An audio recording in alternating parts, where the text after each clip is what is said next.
धर्म प्रेमी सज्जनों तथा विश्ववासियों,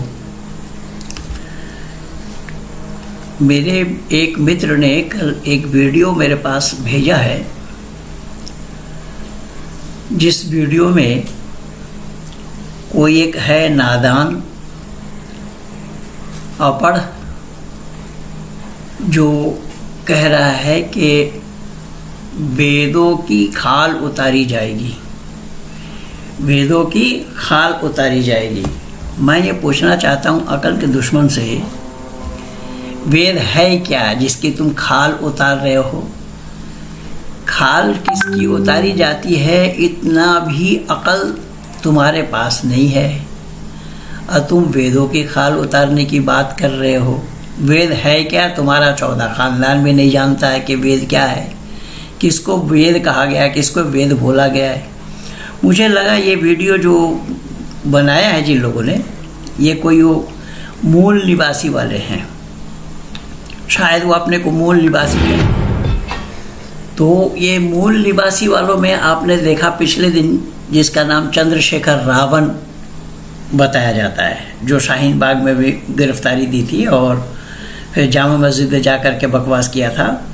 उसने बोला था कि कोई मुझे गलती दिखा दे तो मैं ग़ुलामी करूंगा, और उसको मैं 50 गलती दिखा करके वीडियो बना के भेजा। आज तक इसका पता नहीं।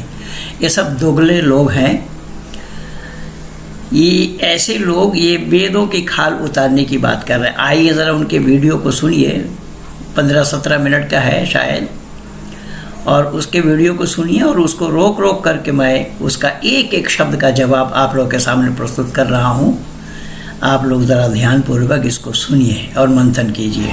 तो स्वागत है आपका साइंस जर्नी में। आपने गौर किया होगा, जब भी किसी धार्मिक से आप बात करेंगे वह अपने धर्म ग्रंथ की डींगे हाँकना शुरू कर देगा। एक मौलाना, मुफ्ती, हाफिज कुरान पढ़ने की सलाह देगा, उसकी खूब डींगे हाँकेगा, ऐसे जैसे कि आपने कुरान न पढ़ी हो। हाफिज कह रहा है, हाफिज। इसको ये पता ही नहीं है कि हाफिज नहीं होता, हाफिज होता है। जीम जाल जे जोए ज्वाद 5 अक्षर है एक ही वजन का, और एक को हटाकर हम दूसरा अक्षर लगाएंगे, अर्थ बदल जाएगा। कि जिन मूर्खों को इतनी सी अकल नहीं है, इतनी बातों की जानकारी नहीं है, और ये लोग साइंस चला रहे हैं। साइंस, अबे तेरा साइंस है क्या? सामने आकर के बात कर। मैं दावा के साथ कह रहा हूँ। और तुझे ये अकल ही नहीं है क्या हाफिज होता है, क्या हाफिज होता है। और जीम और जे दोनों के उच्चारण में भेद है, और उस भेद को तू जानता नहीं है और वीडियो बना रहा है, दुनिया को दिखा रहा है। केवल इतना ही नहीं, इसके देखिए कहाँ कहाँ क्या बोला है, मैं और सुना रहा हूँ आप लोगों को।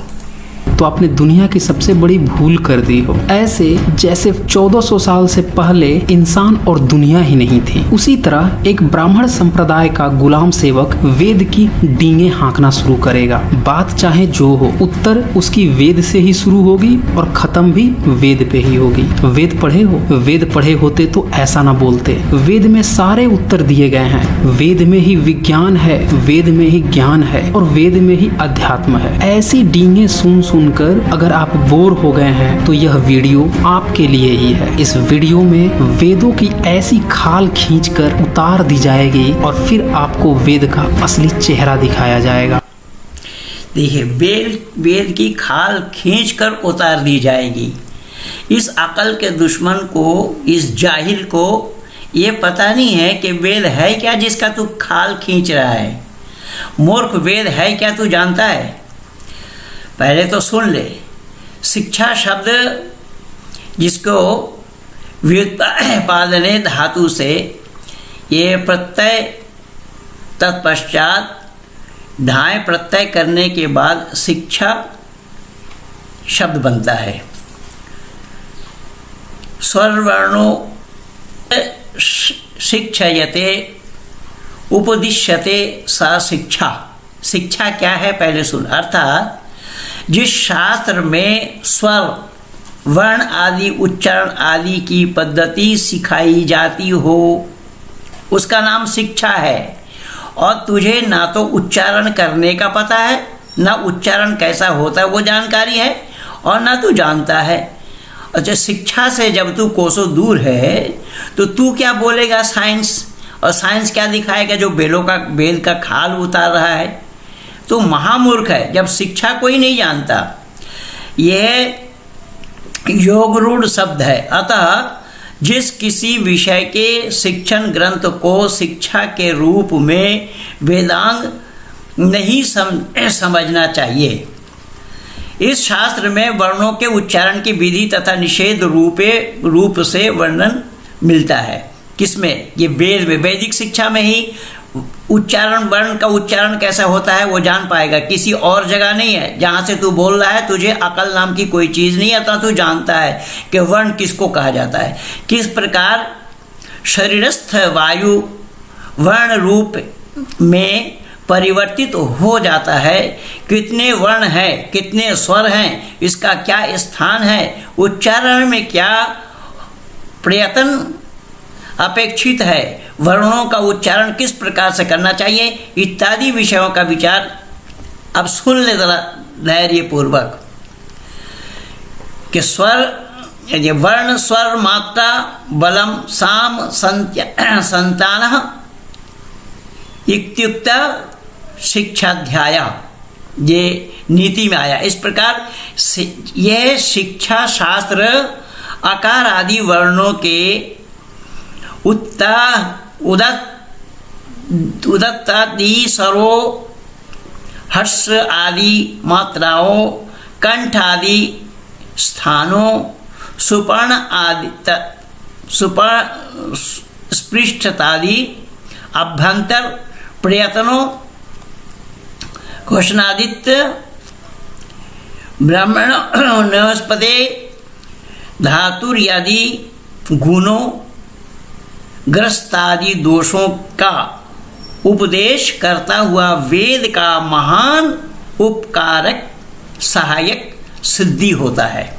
वेद कहाँ से सिद्धि हुआ है देख ले फिर।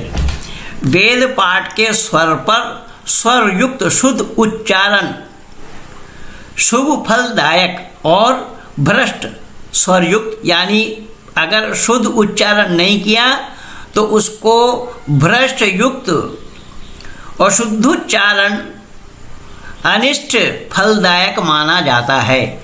जब तुझे उच्चारण ही नहीं आता, इसीलिए जब वो उच्चारण नहीं आएगा, दोषपूर्ण उच्चारण करने से उसका फल अशुभ होता है।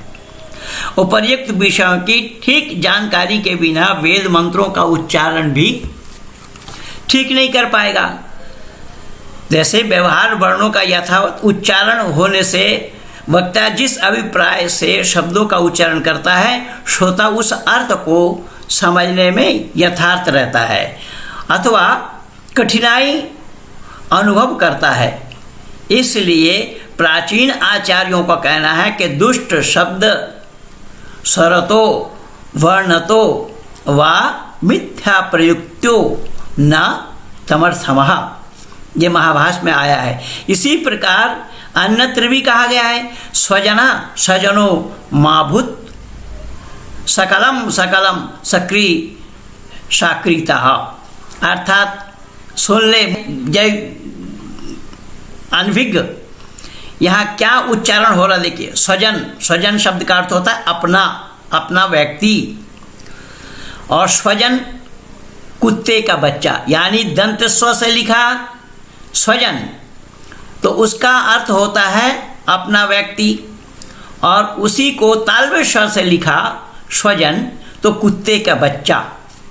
सकल, सकल माने संपूर्ण, और उसी को तालव्य स्वर से लिखेगा शकल, शकल माने टुकड़ा। सकृत, सकृत माने एक बार, इस स्थान पर सकृत मल विष्ठा, यानी दंत स को तालव्य श बनाने से यहाँ सकृत के माने होता है मल विष्ठा। अर्थात तू जो बोल रहा है, तेरे यहाँ कितनी अशुद्धियाँ हैं। तू जो देश शब्द बोलना नहीं आता, देश देश बोल रहा है। सुनिए इधर इस मूर्ख के वीडियो को। सबसे पहला सवाल तो यही उठता है कि वेद को समझा कैसे जाए। मार्केट में बहुत सारे भाष्य उपलब्ध हैं। क्या वेद को समझने के लिए भाष्य की जरूरत है या फिर संस्कृत की जरूरत है? इस प्रश्न का उत्तर बहुत ही आसान है। हम सभी जानते हैं कि भारत में संस्कृत कभी भी जनमानस की भाषा नहीं रही है और न। देखिए, ये कितना जाहिल है, मूर्ख है। ये कह रहा है कि संस्कृत कभी भी जनमानस की भाषा नहीं रही है। भाषा भी बोलना नहीं आता। जब भी मैं तालवेशा दंत स से उच्चारण करने से क्या अंतर होता है वो मैं रख दिया हूँ। अब ये भाषा बोल रहा है, संस्कृत कभी भाषा नहीं रही। अरे मूर्ख, नालायक, बच्चा जब जन्म होता है तो कौन सी आवाज़ से वो रोता है? वो रोने, हंसने, चिल्लाने, पुकारने की आवाज़ उसकी कौन सी होती है? किस भाषा में रोता है? उसी का ही नाम स्वर है। मूर्ख, जाहिल कहीं का। स्वर के मानी जो वो उच्चारण करता है, और स्वर केवल संस्कृत में होता है, बाकी दुनिया में कहीं स्वर नहीं है। क्या तेरे घर में बच्चा जन्म लेकर के जय भीम बोलता है? या किसी मुसलमान घर में जन्म लेकर के बच्चा अल्लाह अल्लाह बोलता है, मोहम्मद मोहम्मद चिल्लाता है? या ईसाई परिवार में जन्म लेकर के बच्चा ईसा ईसा मरियम मरियम चिल्लाता है, बाइबिल बाइबिल पुकारता है? या बौद्धों में जन्म लेकर के त्रिपिटक त्रिपिटक चिल्लाता है?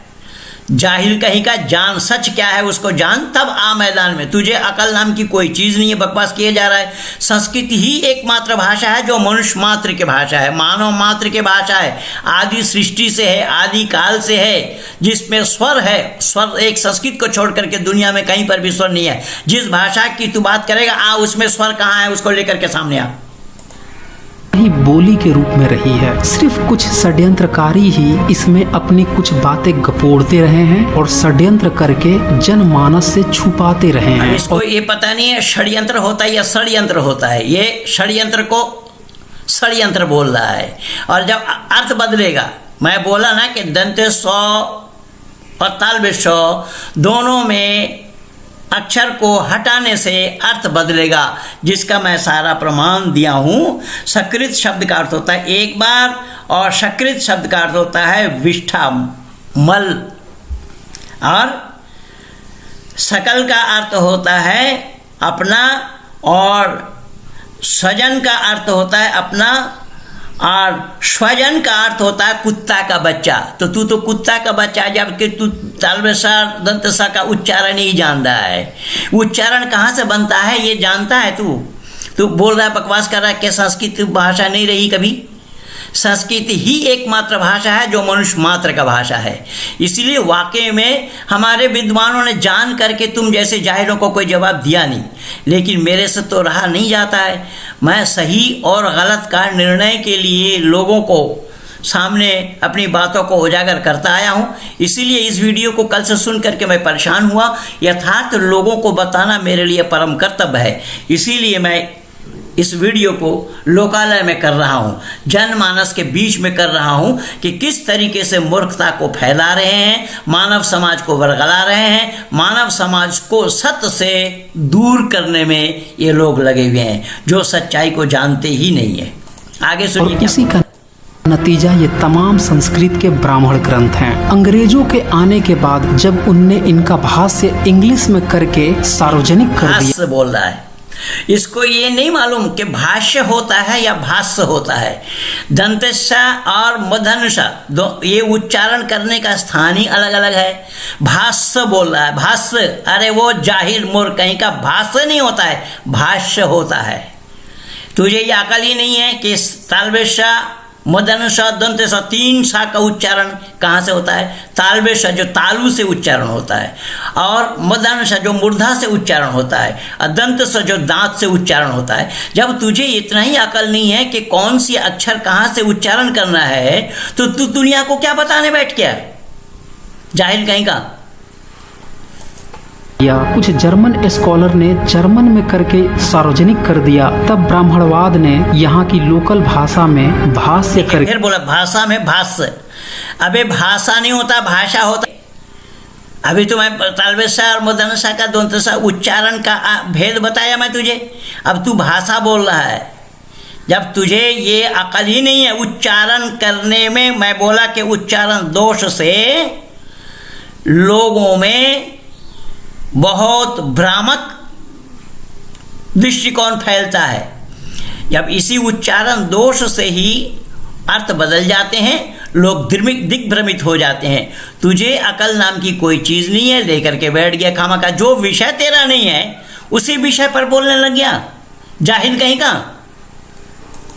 के अन्य लोगों में प्रचारित करना शुरू किया। तो अब सवाल यह उठता अन्य है, लोगों में प्रचारित करना शुरू किया। अब शुरू होता है या शुरू होता है, ये भी अकल तुझे नहीं है कि यहाँ ये एक एक अक्षर को मैं इसको बताऊंगा कि ये मूर्ख जाहिल अपढ़ ये किस तरीके से उच्चारण दोष से अर्थ को बदला जाता है, इसको ये अकल नहीं है। शुरू बोल रहा है, अजब के होता है शुरू। कि किसका भाष्य अच्छा है, क्योंकि किसका भाष्य अच्छा है। भाष्य नहीं होता है जाहिल, भाष्य होता है और मूर्धन्य सा से उच्चारण होता है। भाष्य दंत सा या नहीं है, मूर्धन्य सा या है भाष्य। भाष्य में ही तो कंट्राडिक्शन है। कोई कहता है कि मेरा भाष्य अच्छा है, कोई कहता है मेरा भाष्य अच्छा है, तेरा भाष्य अच्छा है, तेरे बाप ने भाष्य किया है। भाष्य जाहिल मूर्ख कहीं का, उच्चारण पहले सीख ले, गुरुकुल में जाकर के पढ़, वर्ण उच्चारण शिक्षा पढ़ पहले, वो किताब जो ऋषि दयानंद ने लिखी है। उस वर्ण उच्चारण शिक्षा को पढ़ने के बाद ही तुझे पता लगेगा कि शिक्षा क्या है। जो मैं बोला हूँ पहले ही, शिक्षा उसे ही कहा गया है ना कि उपदिश्यते सा शिक्षा। क्या उपदिश्यते? शिक्षयते, यत्र शिक्षायते उपदिश्यते सा शिक्षा। तो इसको जानता नहीं है, झूठ मूठ बकवास कर रहा है कि इसको शिक्षा बोला जाता है। तू वही नहीं जानता है, तू जाहिल है, अशिक्षित है, पढ़ा लिखा नहीं है, और पढ़े लिखे लोगों के बीच में दुनिया के सामने तू बोल रहा है अशुद्धि। इस पहले शुद्ध कर, अपना उच्चारण पहले शुद्ध कर, उसके बाद महा मैदान में। कोई कहता है उसका भाष्य अच्छा है। वेद के मंत्र तो एक ही हैं। तो यहाँ पे मैं आपको बता दूं कि 70 से ज्यादा भाष्य उपलब्ध हैं, लेकिन देखिए 70 से ज्यादा भाष्य उपलब्ध है। फिर ये कितना बार बोल रहा है, देखिए ये जब तू उच्चारण कर नहीं पाता, इसी उच्चारण दोष से मैं बोला ना कि ये उच्चारण करने से लोगों में क्या बोला, लोगों में भोला कि वो मूर्ख है। लोगों ने उसको मूर्ख कहा कि उच्चारण दोष का उपदेश करता हुआ वेद का महान प्रचारक सहायक सिद्ध होता है। तो ये प्रचारक बनने के लिए तुझे उच्चारण दोष को पहले ठीक करना पड़ेगा। तू उच्चारण गलत करके दुनिया वालों को बता रहा है। क्या दुनिया तेरे जैसा मूर्ख थोड़ी है? दुनिया तेरे जैसे ही अज्ञान थोड़ी है, अज्ञानी। दुनिया जानती है कि तालवेशा मदन सा दंत सा का उच्चारण कैसा करना चाहिए, सीख ले पहले। जितना पुराना आप भाष्य पढ़ें उतना ही अच्छा, क्योंकि जब कोई रचना होती है और उसके करीब जो भाष्य होता है वह ज्यादा, जो भाष्य होता है, जाहिल कितना बार बोल रहा है, तू पहले इसको सीख करके बोल रहे गधे। इसको सीख आ पहले कि भाष्य होता है या भाष्य होता है, पहले सीख जान ले। पुराना भाष्य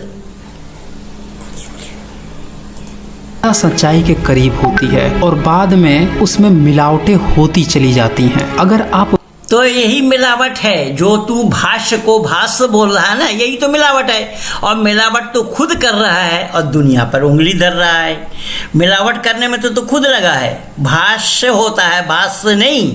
तो ये तेरी मिलावट है। भाष्य को भाष्य बोलना ये मिलावट है। इसी तरीके से तेरे जैसे जाहिलों ने किया है। इन बौद्धिस्टों ने, वाममार्गियों ने उन वैदिक संस्कृति को जितना नुकसान पहुंचाया है, मैं एक जन्म में उसको बोल करके समाप्त नहीं कर पाऊंगा। और तुम लोग यही भ्रम फैला रहे हो, दुनिया को दिग्भ्रमित कर रहे हो। तो वेदों का इतिहास पता करें तो आपको पता चलेगा कि इसका पहला भाष्यकर्ता महीधर। देखिए, पहला भाष्यकर्ता महीधर, पहला भाष्यकर्ता महीधर। लेकिन तुम जाहिलों को ये मालूम नहीं है कि एक शब्द के अनेक अर्थ होते हैं। जैसा केवल महीधर ने भी किया, शायन ने भी किया, औवट ने भी किया, मैक्स मूलर ने भी किया है। लेकिन एक शब्द के अनेक अर्थ होते हैं। जैसा एक छोटा सा उदाहरण, ये उदाहरण ऋषि दयानंद ने भी दिया है। कि संदव के माने होता है नमक और संदव के माने होता है घोड़ा। स्पेलिंग दोनों का एक है। अब भोजन करते समय कोई कहे कि संदव आनयति, संदव ले आओ, तो अगर भोजन करते समय कोई घोड़ा ले जाएगा तो मूर्खता होगी। ये जितने भी वेद के भाष्यकार हैं सब ने यही किया है कि संदव के जगह में घोड़ा और नमक होता है, तो नमक के जगह में घोड़ा, घोड़ा के जगह में नमक किया है। इसीलिए उन भाष्यकारों की वेद भाष्य की कोई मान्यता नहीं है। वेद भाष्य करने के लिए ऋषि अरविंद ने ही ऋषि दयानंद का समर्थन किया है। यौगिक अर्थ होना चाहिए, इसको जानना चाहिए, इसके बगैर नहीं बने। किसी नौकर से कोई मालिक कि संदव आनयति, तो गमन काल में उसको घोड़ा ले जाना होगा। तो घोड़ा के जगह में नमक और नमक के जगह में घोड़ा, इन सभी भाष्यकारों ने किया है जिसके जानकारी तुझे नहीं है। ठीक इतना ही नहीं, अंग्रेजी में भी इतना ही है। अंग्रेजी में देखेगा वॉच, WATCH, वॉच। वॉच के माने लोग समझते हैं घड़ी, लेकिन इस वॉच को एक जगह और लगाया जाता है। वॉच के माने घड़ी ही नहीं है, वॉच के माने निरीक्षण भी होता है। स्पेलिंग वही है, WATCH, वॉच। वॉच माने निरीक्षण, वॉच माने घड़ी। अब निरीक्षण करने के लिए कोई गया, वहाँ बोलो वॉच है, तो उसको वॉचिंग मैन कहा जाता है। जो निरीक्षण करने के लिए गया तो उसको लोग कोई घड़ी वाला समझेगा, गधे कहीं का। तो यही भाष्यकारों ने यह सारा भाष्य इसी तरीके से गलत किया है। इनसे पहले अब ये तू जानता नहीं है, खामखा दुनिया के सामने में क्यों मुँह का जान करके आ, पहले जानकारी ले, उसके बाद आ सामने। कोई भी भाष्यकार का नाम, कोई भी भाष्यकार का नाम ब्राह्मणवादी इंसान ने आज तक न बताया है और न कहीं पे लिखा है। शंकराचार्य जो 8वीं सदी के थे, देखिए शंकराचार्य बोल रहा है, शंकराचार्य सीख ले, उनके उच्चारण बारे कैसे में किया जाता है। 13वीं सदी के सायण के देखिए बड़े भाई आनंद सायन बोल रहा है, जिनको माधवाचार्य के नाम से जाना जाता है, ने उनकी जीवनी की व्याख्या शंकर दिग्विजय में की है और वो किताब भी 20वीं सदी में ब्राह्मणों ने लिखी है। यानी कि माधवाचार्य ने शंकराचार्य का ब्राह्मणीकरण 13वीं शंकराचार्य को शंकराचार्य बोल रहा है। अब मैं बोल दिया कि तालवेशा को दंतसा पढ़ने से अर्थ बदल जाएगा, और ये सब जगह यही किया है। जिसको जो उच्चारण करना नहीं आता तो दुनिया के सामने में आकर के बोल रहा है, तो निर्लज्ज है भाई। सदी में किया था और सायण महिधर उवट भी 13वीं सदी में ही वेदों का भाष्य किए थे संस्कृत में। यानी वेदों का भाष्य किए थे संस्कृत में, वेदों का भाष्य किए थे संस्कृत में। मूर्ख कहीं का। की रचना 13वीं सदी के करीब में ही हुई थी या उससे थोड़ी पहले हुई थी, क्योंकि भाष्य की जरूरत तभी पड़ती है, भाष्य की जरूरत तभी पड़ती है। भाष्य की जरूरत नहीं होता, जरूरत होता है। जरूरत उर्दू शब्द है। जीम जाल जे जोए ज्वाद 5 लेटर होता है उर्दू अरबी फारसी के। अब एक लेटर को हटाकर दूसरा लेटर लगाएंगे, अर्थ बदल जाएगा। तुझे ये अकल नाम की कोई चीज़ नहीं है। आ जा मेरे पास, कुछ दिन पढ़ ले, सीख ले कुछ। जब रचना हो। और अगर आपने वीडियो 102 यानी कि पिछला वीडियो देखा है तो आपको समझ में आ गया होगा कि वेदों की रचना कैसे और कब हुई थी। चूंकि वेदों की खाल सिर्फ एक वीडियो में नहीं उतारी जा सकती है, इसीलिए मैं इस पे कई सारी वीडियो बनाने वाला हूँ। सब वीडियो का तेरा जवाब दिया जाएगा। तू खाल उतारने वाला है, अकल के अंधे, गांठ के पूरे। खाल किसकी उतारी जाती है पहले उसको जान। तुझको पता ही नहीं है कि वेदों का खाल उतारने लगे। वेद क्या है उसको तू जानता नहीं है। अगर है हिम्मत, मैं खुली चुनौती दे रहा हूँ, आ जा सामने आकर के डिबेट कर। क्या जानता है वेदों के बारे में तू? मैं देखता हूँ वेदों के खाल उतारने में। वेद है क्या, तुझे अकल ही नहीं है। वेद क्या है, किसको वेद बोला गया है, तो उसे तू जानता नहीं है। वेद के माने ज्ञान होता है। ज्ञान अगर न हो तो कर्म कहाँ से होगा? यही तो कारण बना कि आदि सृष्टि में परमपिता परमात्मा ने मानव मात्र को ज्ञान दिया है, क्योंकि ज्ञान के बिना कर्म का करना संभव नहीं होगा। वेदों के माने ज्ञान होता है, और उस ज्ञान का तो खाल उतार रहा है। अबे तेरे ऊपर चमड़ी है, तू तो इंसान भी नहीं। और आज की वीडियो में मैं दिखाऊंगा कि किस तरह वेदों में मांसाहार है, पशु हत्या है और उसे पकाकर खाने और देवताओं को भोग देने का प्रावधान है। और देखिए किस तरीके से ये वेद में मांसाहार नहीं है। और मैं खुली चुनौती दे रहा हूं तुझे, वेद में मांसाहार कहाँ है, इसी विषय पर आकर के डिबेट कर मेरे से। तू बोल रहा है कि वेद में मांसाहार किस तरीके से मांस काट करके खाने की विधि है वेद में, और इसी एक शब्द पर ही मैं तुझे खुली चुनौती दे रहा हूं दावा के साथ। आ जा, अपने पूरे वंशजों को लेकर के आ, तुझे सिखाने वाले कौन है उन सब को लेकर के आ। वेद में मांसाहार कहाँ है इस पर डिबेट कर। वेद में मांसाहार अगर दिखा नहीं पाया तो वेदों का खाल क्या उतारेगा तू, वहीं तेरे खाल उतारे जाएंगे। वेद में अगर मांसाहार नहीं दिखा पाया, मैं ज़्यादा लंबा करना नहीं चाहता वीडियो, वेद में मांसाहार ना होने का एक छोटा सा प्रमाण मैं दे रहा हूँ कि वैदिक संस्कृति को ईश्वर सानिध्य पाने का केवल पहला सोपान है अहिंसा, हिंसा न करना मन वचन और कर्म से, क्योंकि हिंसा करने वाला कभी भी परमात्मा का सानिध्य लाभ नहीं कर सकता। इसीलिए वेद में पहला सोपान अहिंसा आया है। तो हिंसा करने वाला कभी परमात्मा का सानिध्य लाभ नहीं कर सकता। और मानव मात्र का लक्ष्य क्या है धरती पर? मानव मात्र का लक्ष्य है ईश्वर सानिध्य को प्राप्त करना। तो मांसाहार कहाँ है वेद में? आ जा, सामने आ, फिर बात करेंगे। सामने आ, अगर वेद में मांसाहार नहीं दिखा पाया मैं तेरी खाल उतारूंगा। मैं दावा के साथ कह रहा हूँ, मेरा नाम पंडित महेंद्र पाल आर्य है। आ सामने, खुली चुनौती दे रहा हूँ। साथ में मैं यह भी दिखाऊंगा कि आधुनिक भाष्यकार कैसे फिर आधुनिक भाष्यकार कैसे उत्तर दे रहा है। सुना। उसी मंत्र की लीपापोती करके मांसाहार को शाकाहार भी बनाने का असफल प्रयास कर रहे हैं और बुरी तरह से मांसाहार को कहते हो, मांसाहार को शाकाहार।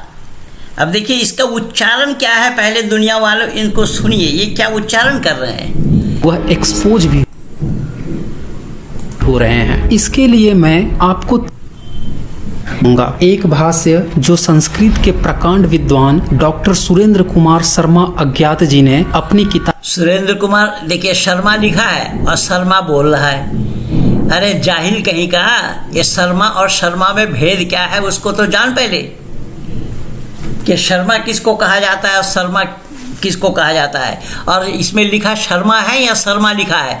और लिखा तेरा ही है, तू ही दिखा रहा है अपने वीडियो में। इसमें शर्मा लिखा है, तू शर्मा बोल रहा है। जाहिल मूर्ख कहेगा, पहले अपनी मूर्खता को दूर कर, पहले अपनी विद्या को बढ़ा, किसी विद्वान के पास जा करके, किसी विद्वानों के चरणों में बैठ करके पढ़, सीख ले, फिर उसके बाद आकर के बोल। किताब क्या बालू की भीत पे खड़ा है, हिंदू धर्म में दिखाया है। दूसरा भाष्य आचार्य वेदांत तीर्थ के द्वारा की गई, फिर भी भाष्य बोला है, किताब से दिखाऊंगा। और तीसरा भाष्य गायत्री परिवार के द्वारा लिखे गए वेद भाष्य से दिखाऊंगा। तीसरा भाष्य गायत्री परिवार से वेद भाष्य। और इसमें भाष्य लिखा है कि भाष्य लिखा है, पहले पढ़, पहले इसमें देख ले क्या लिखा है। इसमें से गायत्री परिवार और वेदांत तीर्थ आधुनिक भाष्यकार हैं, इसीलिए इन दोनों ने काफी लीपापोती की है। और जो सुरेंद्र कुमार शर्मा अज्ञात जी हैं, इन्होंने महिधर, उवट, सायड़ और जो प्राचीन भाष्यकर्ता हैं उनके आधार पर भाष्य को दिखाया है। वेदों भाष्य को दिखाया है शर्मा भाष्य को दिखाया है। ये शर्मा भाष्य सुना रहा है। में इतनी वाहियात और घटिया बातें लिखी हैं, यह उन लोगों के मुंह पर तमाचा है जो बोलते हैं कि वेदों में मांसाहार नहीं है। ऋग्वेद 4th मंडल के 18 सूक्त के 13 मंत्र में लिखा है, हमने जीवनोपाय के अभाव में कुत्ते की अतड़ी को पकाकर खाया था। हमने देवों में मध्य में इंद्र के अतिरिक्त अन्य देव को सुखदायक नहीं पाया। हमने अपनी भार्या को असम्मानित होते देखा। इसके अनंतर इंद्र हमारे लिए मधुर जल लाए। अब यह सुरेंद्र को मैं इसी बात पर, यही भाष्य अगर तू वेद का नहीं दिखा पाया, जो तू ऋग्वेद का 4:18-13 दिखा रहा है, और यही अर्थ अगर ना मिले वहाँ, यही अर्थ अगर ना दिखा पाए, तो मेरी खुली चुनौती, आ जा सामने आ। मैं दावा के साथ कह रहा हूँ कि वेद में मांसाहार का आदेश कहाँ है, मांसाहार करने का उपदेश कहाँ है। उन जाहिलों ने, उन मूर्खों ने तो यही किया है। जैसे मैं संदर्भ के माने नमक, संदर्भ के माने घोड़ा बोला। यहाँ पर जो मांसाहार के लिए लिखा है कि वेद में मांसाहार का होना कोई सवाल ही पैदा नहीं होता। वेद में कहाँ से मांसाहार हो जाएगा? कि वेद क्या है पहले उसको जान ले। जब वेद अगर परमात्मा का दिया हुआ उपदेश मानव मात्र के लिए तू मान रहा है, तो जो परमात्मा मांसाहार नहीं है बोला, क्या वही परमात्मा फिर उपदेश दे सकते हैं कि हाँ मांसाहार करो? परस्पर विरोधी बातें वेद में नहीं है। ये तेरे जैसे जाहिलों ने, तेरे गुरुओं जैसे लोगों ने, इन वाममार्गियों ने ये भाष्य किया है। जैसे मैं ये बोला कि ये भाष्य करने वाले, जो भाष्य इन्होंने किया है कि वो वाममार्गियों का है, और वही वाममार्गी भाष्य तू पढ़ रहा है। इसीलिए ऋषि अरविंद इनके किए हुए भाष्य को नहीं माना, चाहे वो सायन हो, मैदर हो, अवट हो और मैक्स मूलर हो। ऋषिदेव ने तो मोक्ष मूलर ही लिखा है उसको। वो मैं बोला अर्थ का अनर्थ किया है। जैसा संदर्भ के माने नमक, संदर्भ के माने घोड़ा, वाच के माने घड़ी, वाच के माने निरीक्षण, इस तरीके से अर्थ को बदल दिया है। कहाँ क्या लाना चाहिए, परिस्थिति, देश काल परिस्थिति को देख करके अर्थ नहीं किया है। इसीलिए इन सब भाष्यों की कोई मान्यता नहीं है। आजा, अगर तू जानता है, मैं दावा के साथ खुली चुनौती दे रहा हूँ, खुला दरबार है, आजा मेरे सामने। इसी विषय पर ही हम शास्त्रार्थ करेंगे। कुमार शर्मा जी की किताब से था। अब मैं आपको दिखाता हूँ वेदांत तीर्थ ने अपने ऋग्वेद भाष्य में इसी मंत्र का क्या भाष्य में, देखिए ऋग्वेद भाष्य में इसको ये पता नहीं है कि उसमें भाष्य लिखा है या भाष्य लिखा है। जब तू तालवेशा मदनसा दोदशा का मैं बता दिया पहले, जो तू उच्चारण दोष इसको बोला जाता है, जो तू जानता नहीं है, तू गलत उच्चारण कर रहा है। इस गलत उच्चारण दोष से अर्थ बदल रहा है, मूर्ख जाहिल कहीं का। से किया है। उन्होंने लीपापोती करते हुए लिखा है, भूख से पीड़ित होकर हमने अभक्षणीय श्वान की अतड़ियों को भी पकाया। अब यहाँ उनने कुत्ते की जगह श्वान लिख दिया है, लेकिन फिर भी वह इस बात से इनकार नहीं। अब देखिए, मैं ये पहले ही बता रहा, यहाँ स्वजन माने अपना, और स्वयं वहाँ स्वजन होगा। स्वजन के मानी है कुत्ता का बच्चा, और वहाँ स्वयं बता रहा है। ये तो तेरे भाषा में ही जो तू बोल रहा है उसी में ही भेद है, उसी में ही खोखला है, उसी में ही गड़बड़ झाला है जो तू खुद बोल रहा है। इसीलिए मैं फिर निवेदन कर रहा हूँ कि यहाँ स्वजन के माने होता है अपना, और स्वजन यानी स्वजन दंत से लिखा स्वजन, और तालवेशा से लिखा स्वजन, आदर्शा व ज अन्ना माने कुत्ता का बच्चा, ये है। तभी तो मैं बोला है ना कि ये स्वर शुद्ध उच्चारण करने से अर्थ कुछ होगा, और उच्चारण दोष से उसका अर्थ बदलेगा। ये जो स्वर उक्त अशुद्ध उच्चारण अनिष्ट फलदायक है। अशुद्ध उच्चारण क्या है? अनिष्ट फलदायक है, अनिष्ट करता है उच्चारण से।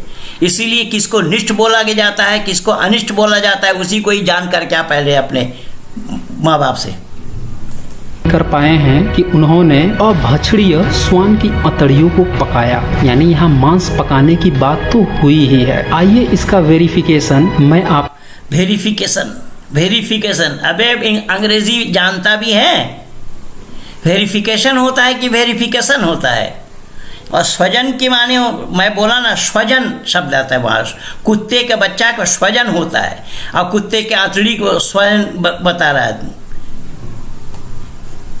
आपको गायत्री परिवार के ऋग्वेद भाष्य से कर देता हूँ। इसमें लिखा है, हमने क्षुधा से पीड़ित होकर कुत्ते की अभक्षणीय अतड़ियों को भी पकाया। तो यहाँ आपने देखा कि इसमें भी कुत्ते की अभक्षणीय अतड़ियों को भी पकाया। सीधी सी बात है।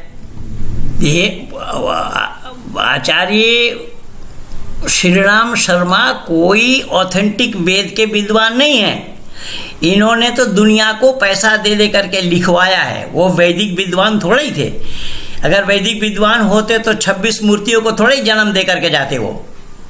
ये गायत्री परिवार वाले वेद का वाह नहीं जानते हैं। श्रीराम शर्मा वेद को जानते ही नहीं थे। वो तो दुनिया को पैसा दे दे करके लिखवाया है। इसीलिए जहाँ जहाँ अनर्थ किया है वो वैदिक भाष्य नहीं है। यही तो कारण बना कि ऋषि अरविंद ने बोला है कि ये सायन, मैदर, औवट आदि या मैक्स मुलर आदि जितने भी वेदों के भाष्यकार हैं उनकी मैं नहीं मानता हूँ। कारण वो लोग आध्यात्मिकता को जानते नहीं थे, यौगिक अर्थ को नहीं जानते थे। यौगिक अर्थ अगर किया है तो वह केवल केवल केवल केवल मात्र ऋषि दयानंद ने किया है। इसीलिए यौगिक अर्थ क्या है उसको जान पहले, फिर उसके बाद बोल। है कि यहाँ गायत्री परिवार जो कि पूर्ण रूपेण से शाकाहारी का प्रचार करते हैं, इन्होंने तमाम मांसाहार के मंत्रों को शाकाहार में बदलने की कोशिश की है, शब्दों का बलात्कार करके। इसकी कोशिश की है। कोशिश, अरे जाहिल, कोशिश होता है कि कोशिश होता है? पहले सीख कर क्या। मैं बोला ना कि अशुद्ध उच्चारण से अनिष्ट फलदायक होता है, अनिष्ट होता है उसका फल। अशुद्ध उच्चारण से उसका फल क्या होता है? अनिष्ट। जानता है तू अनिष्ट क्या है और अनिष्ट क्या है? नहीं जानता है। आजा, मैं बता रहा हूं कि मेरे पास आजा, कुछ दिन पढ़ ले। इस मंत्र में से मांसाहार को नहीं हटा पाए हैं। इससे आप समझ गए होंगे कि वेदों में जानवरों को मारने नहीं बल्कि उनको पकाने की भी बात हो रही है। और जानवर को पकाता कौन है? जब आप उसको खाने वाले हो या भोग लगाने वाले हो। बाकी आप लोग समझदार हैं। ऋग्वेद के प्रथम मंडल के 162 सूक्त के 3rd मंत्र को देखिए। इसका अनुवाद में डॉक्टर सुरेंद्र कुमार शर्मा अज्ञात जी लिखते हैं, सब देवों। मैं बोला कि तेरे इसी एक विषय पर ही मैं तुझे चुनौती दे रहा हूँ। मैं तुझे चुनौती दे रहा हूँ, खुली चुनौती है मेरी, कि इसी जो तू दिखा रहा है कि वेद में मांसाहार है, इसी विषय पर खुली चुनौती है, डिबेट करने के लिए सामने आओ। मैं पंडित महेंद्र पाल आर्य बोल रहा हूँ। मेरी जो अपनी साइट है वो है वैदिकज्ञान.com और मेल है mpre1983@gmail.com। फेसबुक में पेज है 2, एक महेंद्र पाल आर्य के नाम से, दूसरा है पंडित महेंद्र पाल के आर्य के नाम से। आजा, स्वागत है तेरा। मैं चुनौती दे रहा हूँ, इसी विषय पर ही जो तू बोल रहा है इसी विषय पर ही हम डिबेट करेंगे और दुनिया को जता देंगे कि तू सही बोल रहा है या मैं सही बोल रहा हूँ, तू सच्चा है या मैं सच्चा हूँ। दुनिया वाले जान जाएंगे कि वेद में मांसाहार है अथवा नहीं। दुनिया वालों को जानकारी देने के लिए सामने बैठ करके डिबेट करना पड़ेगा और लिखा पढ़ी करके डिबेट करेंगे। मैं ये चुनौती सभी को दे रखा हूँ, चाहे हिंदू हो, मुसलमान हो, सिख हो, जैनी हो, बौद्धि हो, ईसाई हो, जो भी हो, खुली चुनौती है। और स्टैम्प पेपर में लिखा पढ़ी करके हम डिबेट करेंगे। उस बाकायदा लिखा होगा कि जो भी तर्क के कसौटी पर जो सच उतरे, जिनकी बात सच हो, उसको सबको मानना होगा और जो हार जाएंगे उनको भी मानना पड़ेगा। इसी तरीके से अगर जानना चाहता है या जानकारी देना चाहता है तो सामने आकर के इसी विषय पर ही डिबेट कर ले। के लिए उपयुक्त छाग यानी कि बकरा पूसा देवता के ही अंश हिस्से में पड़ता है। इसे शीघ्र गांव, देखिए अंश बोल रहा है, वहाँ अंश होता है या अंश होता है या अंश होता है, इतनी जानकारी नहीं। वो तो मैं सब जगह दिखा दिया। पर गलती खाली इनकी नहीं है, बहुत सारे हमारे गुरुकुल में पढ़े हुए विद्यार्थियों को भी नहीं मालूम, पढ़ाने वाले आचार्यों को भी नहीं मालूम तल्वशा का उच्चारण। ये तो गुरुकुल का है भी नहीं, गुरुकुल में पढ़ा भी नहीं है, तो मैं क्या क्या बताऊँ। फिर भी जो इसकी जो गलती है वो गलती मैं आप लोगों के सामने पकड़ करके दे रहा हूँ कि यहाँ ये गलत बोल रहा है। अश्व के साथ सामने लाया जाता है, अतएव त्वष्टा देवता के सुंदर भोजन के लिए अश्व के साथ इस छाग से सुखपूर्वक खाने योग्य पुरोडास तैयार किया जाए। सुना आपने, बकरा और घोड़ा खाने की बात हो रही है और पुरोडास का मतलब है कि यहाँ घोड़े और बकरे को पकाकर जो चीजें तैयार की जा रही हैं। इसी मंत्र का अर्थ बदलते हुए, पूरी लीपापोती करते हुए वेदांत तीर्थ अपने भाष्य में लिखते इसको घोड़े और बकरा का भी भेद नहीं लग रहा कि घोड़े और बकरा में क्या भेद है, किसको घोड़ा बोला गया, किसको बकरा बोला गया, उतनी जानकारी इसको नहीं है। और क्या बकवास कर रहे हैं, कैसे लोग हैं जो दुनिया में इस तरीके से बकवास करते हैं, वीडियो बना करके यूट्यूब में डाल रखा। मैं नहीं समझ पाया कि ऐसे लोगों को परमात्मा सद्बुद्धि कब देंगे। हैं बलशाली अश्वों के आगे बलशाली हो नहीं होता है, बलशाली होता है। यह अज लाया जाता है, तब यजमान उस अश्व के साथ अज को प्रिय लगने वाले पुराडोस आदि का भाग देकर यशस्वी होते हैं। देखिए, इनने यहाँ से उस शब्द को ही गायब कर दिया और सीधे शब्द को ही गायब कर दिया है। शब्द गायब है तो वेद में एक भी कोई भी नींव, कलम का नींव नहीं रख सकता। गधे के औलाद, तुझे ये मालूम नहीं है कि वेद स्वतः प्रमाण है, प्रतः प्रमाण है। वेद में कोई भी कलम का नींव तक नहीं रख सकता। नींव रखने से उच्चारण उसके बदल जाएंगे, उसमें अक्षर बन जाएगा। नासिका वचनो नासिका, नाक से उच्चारण करने वाले अक्षर बन जाएंगे। तो वेद में कलम का नींव धरना संभव नहीं है और तू बोल रहा है कि इसमें अक्षर को बदल दिया गया। कैसे अक्षर बदलेंगे? बंधुओं, देख लिया, इसी प्रकार से ये धरती पर वेद के खिलाफ किस तरीके से लोग लगे हुए हैं, वेद विरुद्ध प्रचार किस तरीके से लोग कर रहे हैं, जो वेद का वह नहीं जानते हैं, जिसको अक्षर ज्ञानी नहीं है।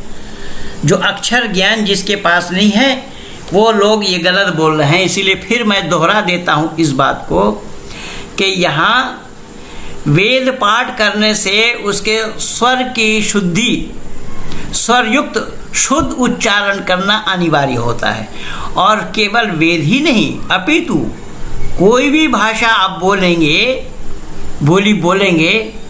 तो उसको आपको शुद्ध उच्चारण करना पड़ेगा।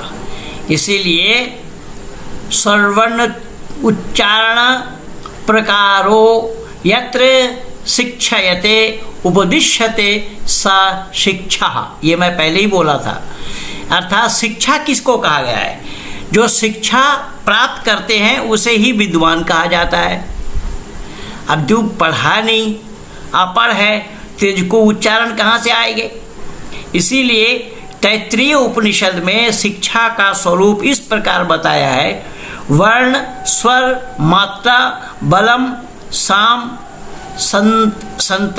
संतान संयुक्त शिक्षाध्या, ये आया है। तो यहाँ अशुद्ध उच्चारण करने से उसके अशुभ लाभ होता है, यानी सुखदायक नहीं, दुखदायक होता है। अशुद्ध उच्चारण करने से अनिष्ट फल होता है।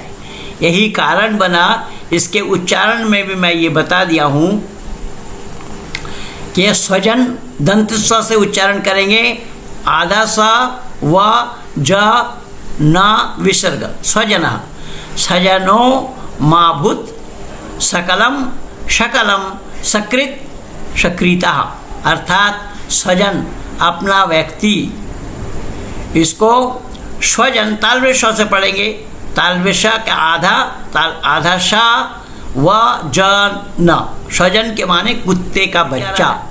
सकल दंत सा काला, सकल, सकल माने संपूर्ण, इसको अगर शकल पढ़ेंगे, तालव्य श काला पढ़ेंगे तो शकल का अर्थ होगा टुकड़ा। सकृत, सा का के नीचे री अत्ता, सकृत माने एक बार के स्थान पर अगर तालव्य श दंत सा को हटाकर तालव्य श पढ़ेंगे, तालव्य श का के नीचे री अत्ता आधा ता, ये मिलकर के क्या होगा? विष्ठा।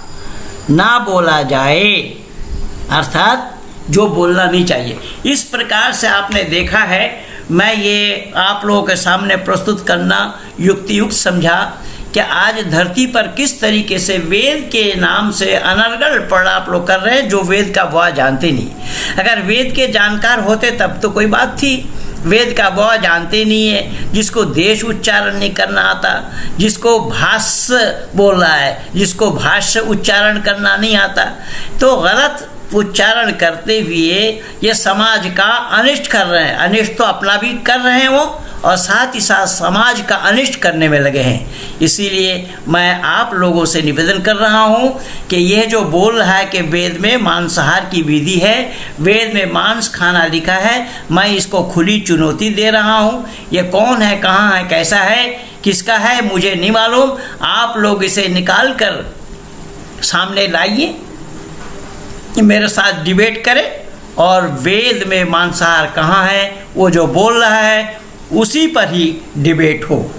अगर वो सिद्ध कर दे तो जितने उपस्थित जन होंगे सबको मान्य होगा, और अगर वो प्रस्तुत नहीं कर पाया, सिद्ध नहीं कर पाया, तो ये वेद की खाल उतारने की बात ये कर रहा है, उसी के खाल उतारे जाएंगे। इन्हीं शब्दों के साथ मैं आप सभी आर्यजनों को ये निवेदन कर रहा हूँ कि ये वीडियो अच्छी लगे तो इसको शेयर कीजिए, लाइक कीजिए, सब्सक्राइब कीजिए, जन जन तक पहुँचाइए, और आइकन बेल दबाना न भूलना। इन्हीं शब्दों के साथ अपने वाणी को मैं विराम दे रहा हूँ। कहिए भारत माता की